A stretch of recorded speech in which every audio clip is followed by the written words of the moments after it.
Pranam Gurudev. Advance course గురించి మీ మాటల్లో ఓ 4 మాటలు చెప్తే మా తెలుగు వాళ్ళకి చాలా లాభం అవుతుంది. ఇప్పుడు అదే చేసి చెప్తా ఉన్నాను కదా, ఇంకేం చెప్తా ఉన్నాను?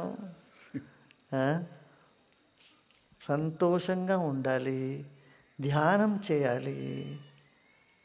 కొంచెం పొద్దు కూర్చొని ధ్యానం చేయండి ప్రతినిత్యము. అమావాస్యకి ఒకసారి, పౌర్ణిమకి ఒకసారి ధ్యానం చేస్తే అది సరి అవ్వలేదు. ప్రతినిత్యము చేయాలి. భోజనం చేస్తారు కదా మీరు నిత్యము, అట్లే ఎట్లా భోజనం చేస్తామో, ఎట్లా స్నానం చేస్తామో అట్లే ధ్యానం కూడా ప్రతినిత్యము చేస్తూ ఉంటే మన లోపల ఒక ఆనందము, సంతోషం అన్నీ పెరుగుతుంది.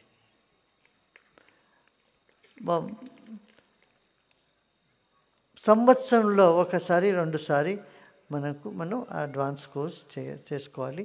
మౌనంగా ఉంటే మన లోపల శక్తి సంచయం అవుతుంది.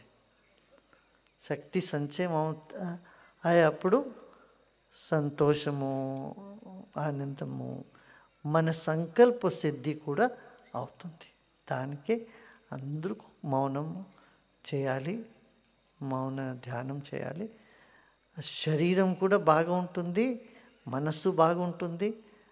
దానిపైన మన సంకల్పము పూర్ణమవుతుంది. Thank you.